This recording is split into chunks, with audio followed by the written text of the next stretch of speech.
बिस्मिल्लाहिर्रहमानिर्रहीम। अस्सलाम वालेकुम नाज़रीन, आप यूट्यूब चैनल देख रहे हैं। मैं इमरान खान हूँ। नाज़रीन, इमरान खान को जेल से निकाल कर कहाँ ले जाया गया, ये एक मुअम्मा बन गया।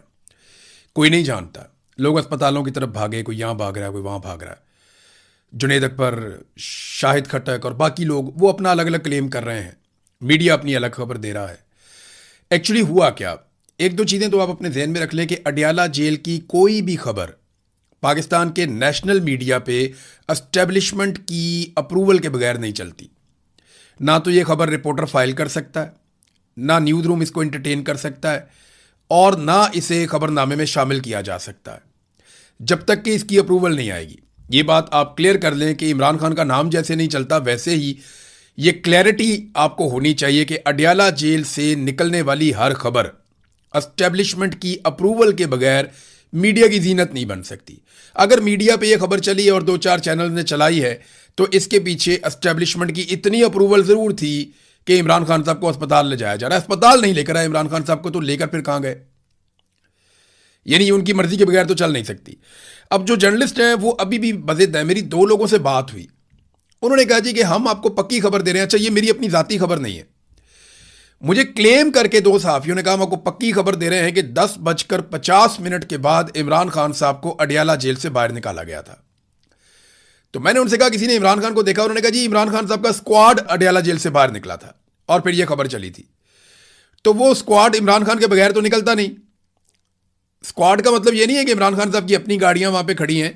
वो एक प्रोटोकॉल्स हैं जो फॉलो किए जाते हैं, क्योंकि इमरान खान साबिक वज़ीर आज़म और पाकिस्तान के सबसे मकबूल आदमी हैं और उनके सिक्योरिटी के बहुत सारे रीजंस हैं। पिछली मरतबा आपको पता है कि कुछ बंदे जो हैं उनके खिलाफ कार्रवाई भी हो गई थी कि आपने सिर्फ ये डिस्क्लोज कर दिया कि इमरान खान साहब अस्पताल से वापस रवाना हो गए। तो नाजरीन, 10:50 के बाद यानी 11 बजे से थोड़ी देर पहले इमरान खान साहब का स्क्वाड निकलता है अडियाला जेल से। खबर भी चलवा दी जाती है। एजेंसियों की मर्जी के बगैर ये खबर चल नहीं सकती, हम सब जानते हैं। और उसके बाद इमरान खान साहब किसी अस्पताल में नहीं पहुंचते। अब कहानी क्या है ये हम नहीं जानते इस वक्त, लेकिन एक और चीज़ है वो हम जानते हैं कि पाकिस्तान तहरीक इंसाफ हो या तहरीक तहफ़्फ़ुज़ आईन पाकिस्तान हो, वो अब मुज़ाहमत पे यकीन नहीं रखते। वो किसी किस्म की मुज़ाहमत के लिए ना खुद तैयार हो रहे हैं, ना लोगों को तैयार कर रहे हैं। हाँ, वो पब्लिक के अंदर जाना चाहते हैं, पब्लिक के अंदर पॉपुलर रहना चाहते हैं, वो रूटीन की सियासत करना चाहते हैं, लेकिन उनके पास कोई इनकलाबी एजेंडा नहीं है कि जनाब पाकिस्तान में बड़ी ज़्यादती होगी, हम ज़्यादती के खिलाफ, जुल्म के खिलाफ खड़े रहेंगे। तब तक खड़े रहेंगे जब तक कि ये जुल्म ख़त्म नहीं हो जाता। तो आज सुहेल अफरीदी हों या इमरान खान साहब की पार्टी के बाकी लोग हों या तहरीक तहफ़्फ़ुज़ आईन पाकिस्तान की क़यादत हो, मुझे ऐसा दिखाई देता है या मुझे ये समझ आ रही है कि वो मुफाहमत की तरफ जा रहे हैं और जो बैक डोर चैनल राब्ते उनके चल रहे हैं उन पे उनको भरोसा है। अब ये तो मुमकिन नहीं है कि सुहेल अफरीदी की आसिम मुनीर के नुमाइंदे हैं मोहसिन नकवी, उनसे मुलाकात हो और उस मुलाकात में इमरान खान डिस्कस ना हो। ये तो मुमकिन ही नहीं है। इनको तो रात को सोते में भी इमरान खान नजर आता है, दोनों साइडों को। जो सुहेल अफरीदी साइड है वो इमरान खान साहब की पार्टी से है, लाजमी बात है। और वो मुझे पता है कि चाहे अलीमीन गंडापुर हो चाहे सुहेल अफरीदी हो, दोनों की पूरी कोशिश होगी कि इमरान खान को किसी ना किसी तरह बाहर निकाला जाए, लेकिन तरीकाकार अपना अपना है। अब इसी तरह जो एस्टेब्लिशमेंट है उनकी भी नींदें हराम की हुई हैं इमरान खान ने। तो हमें कुछ चीज़ें देखनी पड़ेंगी कि पीटीआई बैकडोर चैनल्स पे ऐसा लगता है कि मुतमईन दिखाई दे रही है, लेकिन इमरान खान को कौन बनाएगा? क्या इमरान खान को किसी डील पे आमादा किया जा सकता है कि बाहर आके माफ़ी मांग लो? तो माफ़ी तो इमरान खान नहीं मांगता। अगर माफ़ी मांगनी होती तो वो 3 साल से जेल में ना बैठा होता। दूसरा, क्या इमरान खान साहब को इस बात पे मनाया जा सकता है कि आप तमाम चीज़ें छोड़ दें और हुकूमत को तस्लीम कर लें और इस हुकूमत के साथ सब्र शुक्र करके आप टाइम गुजारें? तो इस बात पे भी इमरान खान साहब को नहीं मनाया जा सकता। तो क्या इमरान खान को इस बात पे मनाया जा सकता है कि एक सर्टेन टाइम पीरियड के लिए इमरान खान साहब खामोश हो जाए? तो ऐसा दिखाई नहीं देता कि इमरान खान साहब को इस बात पे भी मनाया जा सकता हो। तो मनाया किस बात पे जा सकता है? इमरान खान साहब को उसी बात पे मनाया जा सकता है जिसमें पाकिस्तान का फायदा हो और जिसमें यह निज़ाम तब्दील हो जाए, वरना आप मना नहीं सकते। ये निज़ाम तब्दील होने की खबरें अब सुहेल वड़ाइच वगैरह भी दे रहे हैं और हुकूमत मुकम्मल तौर पे नाकाम हो चुकी है। ये बजट जो अब बन रहा है ना, सारे सर पकड़ के बैठे हैं कि इन्होंने क्या किया। पाकिस्तान हर शोबे में नीचे गया। हमारी सरमायाकारी लगातार कम हो रही है, पाकिस्तान से ब्रेन ड्रेन हो रहा है, कीमती लोग अपना सरमाया लेकर पाकिस्तान से बाहर जा रहे हैं। इकॉनमी बुरी तरह शेक हो चुकी है, गुर्बत में इजाफा हो रहा है, बेरोजगारी में इजाफा हो रहा है, तमाम इशारे जो हैं वो गलत रिपोर्टें दे रहे हैं। कोई चीज पाकिस्तान की दुरुस्त सिमत में नहीं चल रही, दहशतगर्दी इतनी ज्यादा बढ़ती चली जा रही है और कौम में मायूसी है। सबसे बड़ी बात है कौम में मुकम्मल तौर पे मायूसी है। कोई यहां पैसा लगाने के लिए तैयार नहीं है, कोई यहां काम करने के लिए तैयार नहीं है। तो ऐसे में कौम को खड़ा कौन करेगा और किस तरह कौम दोबारा खड़ी हो सकती? कोई उम्मीद आए ना कौम को। तो इन्होंने बड़ी झूठी उम्मीदें दिलाने की कोशिश की कौम को कि शहबाज शरीफ है, ये महातीर मोहम्मद बन जाएगा। कौम मायूस हो गई। उन्होंने कहा नहीं, ये नहीं बन सकता, ये आसिम मुनीर है, ये तुम्हारे लिए ये करेगा वो करेगा, तब्दीली लेकर आएगा। कौम ने कहा सरकारी मुलाजिम है, इसका क्या काम है? इससे पहले भी बड़े आए, बड़े गए, कोई काम नहीं हुआ। और आसिम मुनीर साहब से कौम बहुत मायूस हुई। तो ये पूरा का पूरा सिस्टम जो है वो एक मायूसी की दास्तान है। इन्होंने बहुत तबाही फेरी है इकॉनमी की, दहशतगर्दी के मामलात में, इंसानी हुकूक की, हर चीज में पाकिस्तान में अबतरी हुई है। तो इमरान खान से अब बात तो करनी पड़ेगी और ये बार बार कोशिश करते रहे। मुझे ऐसा लगता है कि अब दोबारा कोशिश कर रहे हैं। सोहेल वड़ाइच का कॉलम शायद इसी सिलसिले की एक कड़ी है। फिर अली अमीन गंडापुर की जो फ्रस्ट्रेशन है या वो जिस तरह से अब सामने निकल कर आ रहे हैं या उनका गुस्सा बढ़ता जा रहा है या उन्होंने अपने साथियों को एक एक करके सामने लाना शुरू कर दिया है, ये क्यों हो रहा है? देखिए, अगर इसी तरह मफामत होनी थी और बातचीत होनी थी तो वो अली अमीन गंडापुर के दौर में भी हो सकती थी। अब ये तकलीफ तो अली अमीन गंडापुर को रहेगी क्योंकि मुझे उन्होंने ये कहा था कि मैं इमरान खान को अपनी गाड़ी में बिठाकर जेल से बाहर लेकर आऊंगा। उनकी ख्वाहिश थी कि अली अमीन गंडापुर जाए और इमरान खान को अपनी गाड़ी में बिठाकर जेल से बाहर लेकर आए। अब अगर सुहेल अफरीदी के टाइम पे ये मुज़ाकरात हो रहे हैं या कोई बैकडोर चैनल राब्ते चल रहे हैं तो फ्रस्ट्रेशन अली अमीन गंडापुर की बढ़ जाना एक फितरी अमल है। ये मेरा एनालिसिस है इस सारी सिचुएशन के ऊपर। हम इस पर मजीद बात करेंगे। लेकिन खान साहब को जेल से निकाला गया, इस बात के ऊपर चंद सहाफी जो बड़े मोतबर हैं वो बड़े बड़े शोर शॉट हैं, वो कहते हैं ये बिल्कुल निकाला है। खान साहब जेल से बाहर गए, अस्पताल नहीं पहुंचे, कहां लेकर गए कोई पता नहीं है। बहरहाल बुशरा बीबी की फैमिली की भी मुलाकातें नहीं हुई। और वो मैं आपको एक और बात भी बता देता हूं। जेल में जब मुलाकात करवाई जाती है तो बाकायदा हलफ लिया जाता है। बुशरा बीबी से भी हलफ लिया जाता है, ये मुझे एक सोर्स ने बताया। और फैमिली से भी हलफ लिया जाता है कि आप बाहर आकर कोई बात नहीं करेंगे। और बुशरा बीबी से हलफ लिया जाता है कि आप इमरान खान के बारे में इनसे कोई बात नहीं करेंगी। ये अभी लास्ट जो एपिसोड हुए एक दो, उनके अंदर ये हुआ। बहरहाल ये तो एस्टेब्लिशमेंट का अपना तरीक़ाकार है, वो बेचारे फंसे हुए बहुत बुरी तरह। पाकिस्तान तहरीक इंसाफ के लोग सुहेल अफरीदी धरना देने के लिए पहुंचे, वो जा रहे हैं जी असम्बली के बाहर कि जी बजट ठीक नहीं है तो हम धरना देने आ रहे हैं। भैया आपने बजट पढ़ा है? आपको पता है उसमें क्या लिखा है? आपको क्या मिलने जा रहा है, आपको क्या नहीं मिलने जा रहा? आप मुंह उठा के चल पड़े जनाब हमने जाके धरना देना है। आपकी पार्टी कहती है कि हमारे साथ एतमाद में भी नहीं लिया। और जब आप 200-250-500 बंदा लेकर आप जाएंगे तो इस्लामाबाद में आपको 10-15 पुलिस वाले रोक लेंगे। और यही हुआ। 26 नंबर चुंगी पे उन्होंने रोक लिया। वो फेस सेविंग थोड़ी बहुत देंगे और वापस छोड़ देंगे। ये क्या हो रहा है भाई? ये पाकिस्तान तहरीक इंसाफ अवाम की सबसे बड़ी पार्टी है। आपने आना, आप 2-2.5-3 लाख बंदा लेकर आए, 10,000 5,000 25,000 बंदे लाकर तो आपने देख लिया। सुहेल अफरीदी को इमरान खान ने इसलिए बनाया था वजीर आला कि ये 2-4-5 लाख बंदा इकट्ठा कर लेगा और ये नौजवानों का एक लीडर बन जाएगा और बड़े पैमाने पे नौजवान इकट्ठे होंगे, ये नौजवान आएंगे और सूरत बदल जाएगी, जैसे कश्मीर के अंदर इस वक्त दबाव बन रहा है। लेकिन ऐसा किया नहीं गया। नाज़रीन, थोड़ा कश्मीर के हवाले से भी बड़ी कंफ्यूजन फैलाई गई, मैं आपको बता देता हूं। झूठी खबरें चलवाई गई आधी रात को, कुछ बरतानिया से चली, कुछ अमेरिका से चली और बहुत सारी पाकिस्तान से चली। मैं आपको यह कंफर्म कर देता हूं कि अमली तौर पे जो प्रेस क्लब है, चाहे वो रावला कोट का है चाहे वो मुजफ्फराबाद का है, वो अमली तौर पे नाकारा हो गए, यानी वो काम नहीं कर पा रहे। वहां पे कुछ दोस्तों ने, बहुत करीबी दोस्त हैं, उन्होंने ये बताया, उन्होंने कहा जी कि हमें तो बाकायदा प्रेस क्लब के अंदर अब थ्रेट्स हैं, हम वहां नहीं जा रहे और हम रिपोर्टिंग नहीं कर सकते, हम किसी को सवाल नहीं पूछ सकते, ये खबरें खुद ही जारी करवाई जा रहे हैं और अपने बंदों से जारी करवा रहे हैं। ज्यादातर खबरें इस्लामाबाद से चलवाई जा रही हैं या जो पाकिस्तान के बाहर लोग बैठे हैं वहां से चलवाई जा रही हैं। इन खबरों का जमीनी हकायक के साथ कोई ताल्लुक नहीं है। खबर चलाई गई जी आधी रात को, धरना खत्म हो गया, सारे लोग चले गए, अब कोई वापस नहीं आएगा। खबर यह चलवाई गई कि जनाब धरना खत्म हो गया। लेकिन हकीकत क्या है वो जरा आप ये देख लें कि बारिश हुई थी रात को। कश्मीर में इस वक्त भी रात को बारिश हो जाए ना, रावला कोट के इलाके में, तो बहुत ठंड हो जाती है। लोगों के पास कोई साहिबान तो था नहीं। तो यहां से जो लोग मूव हुए हैं, यहां पे एक बस टर्मिनल है बहुत बड़ा, चंद हजार लोग वहां पे मूव हो गए। कुछ लोग घरों के अंदर चले गए, लोगों के लोग जो मकामी हैं वो उनको अपने साथ ले गए। और 500 से 600 गाड़ियों की एक पार्किंग भी है वहां पे करीब में, ये बहुत बड़ी पार्किंग है। तो इसमें बेशुमार जगह है। तो वहां पे लोगों ने, हजारों लोगों ने वहां पे रात गुजारी। लोग वहां पे चले गए और एक ऐलान ये भी हुआ कि सिक्योरिटी की वजूहात हैं, क्रैकडाउन का भी खतरा है। तो लोग वहां चले गए और सुबह वापस आ गए। लेकिन जब सुबह वापस आए तो यहां एस्टेब्लिशमेंट के लिए पहले से बड़ा एक और सरप्राइज मौजूद था। जब ये लोग सुबह वापस आए तो इनके साथ खवातीन भी थी। अब आगे वाली सफ़ों में हमारी बहनें कश्मीरी बैठी हैं, खवातीन बैठी हैं। पीछे वाली सफ़ों में जो है वो कश्मीरी नौजवान और जो कश्मीरी शहरी हैं वो बैठे हैं। और अब खवातीन भी स्टेज से तकरीर कर रही हैं। एस्टेब्लिशमेंट के लिए नई मुसीबत बन गई।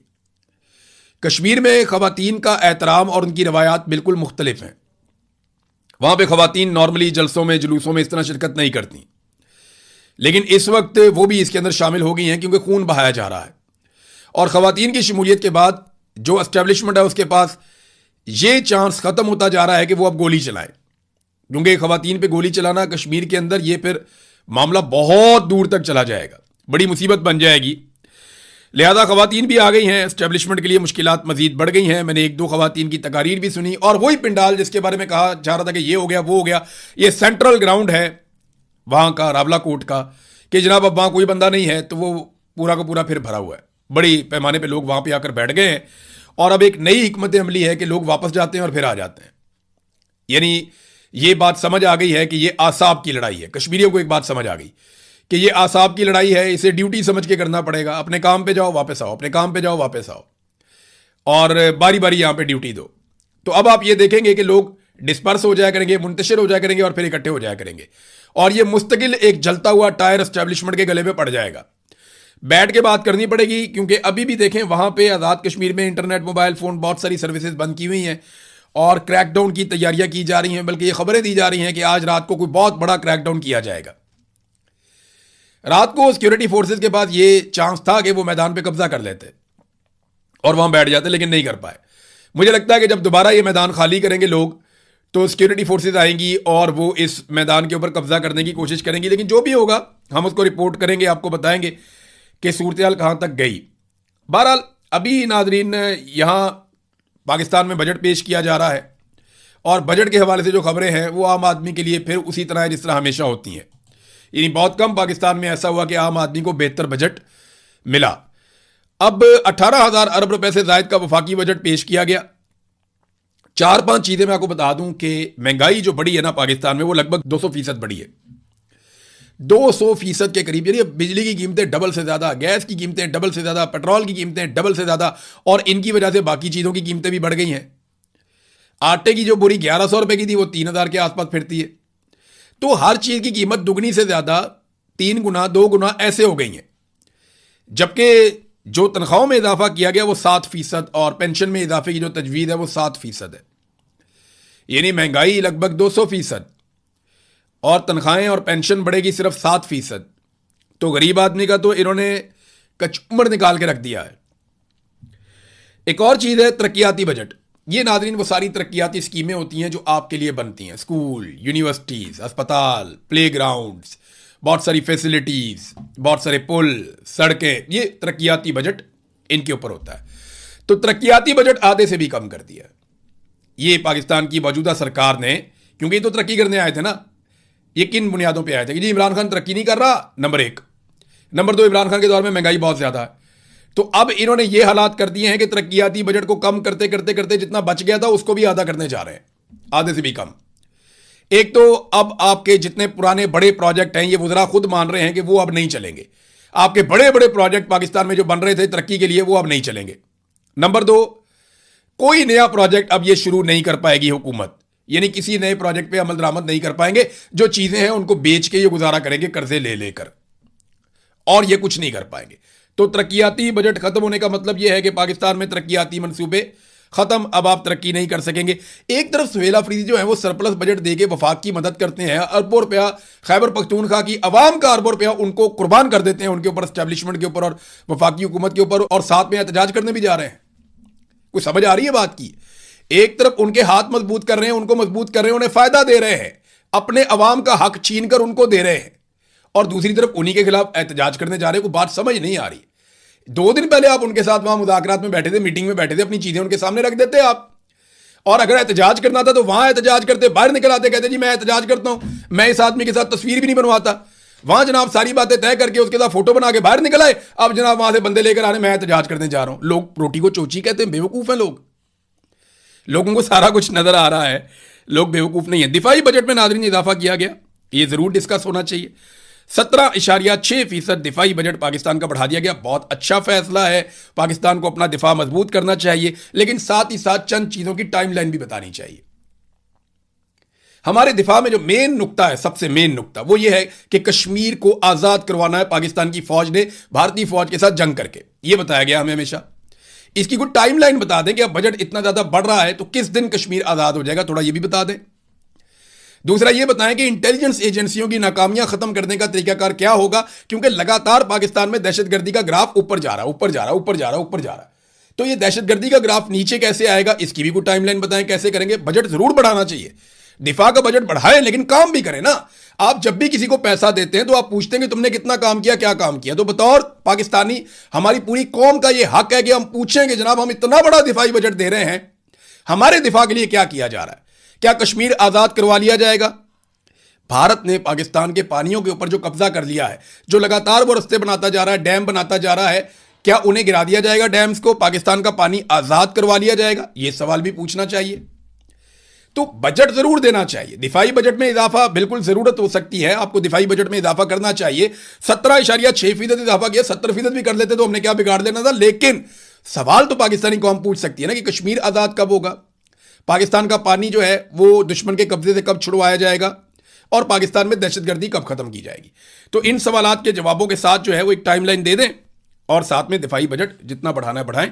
डोनाल्ड ट्रंप ने नाजरीन एक ऐलान किया कि यूरोप के अंदर कहीं पे वो मुआहदा करेगा ईरान के साथ।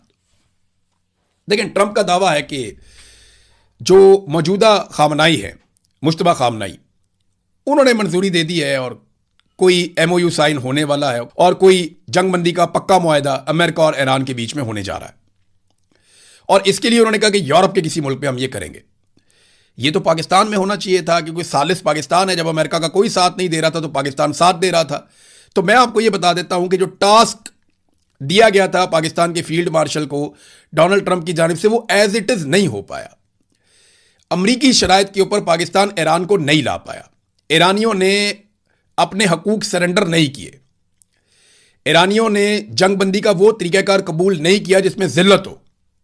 और यही टास्क था जो मिला था पाकिस्तान को कि आपने अमेरिका और ईरान की जंगबंदी करवानी है, लेकिन इस तरीके से करवानी है कि उसमें अमेरिका को बहुत बड़ी फेस सेविंग मिले और ईरान थोड़ा बैकफुट पे जाए।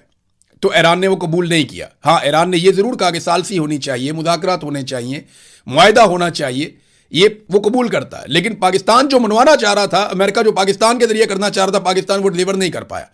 अगर पाकिस्तान वो डिलीवर करता तो याद रखिए ये मुआहदा पाकिस्तान के अंदर होता। वैसे होना पाकिस्तान में ही चाहिए, पाकिस्तान ने बड़ी कोशिश की है इसके बारे में। लेकिन ट्रंप कह रहे हैं कि जनाब यूरोप के अंदर होगा तो अमरीकी शराइत और ईरानी शराइत जिस जगह पे जाके मर्ज हो जाएंगी ना, वहां ये मुआहदा हो जाएगा।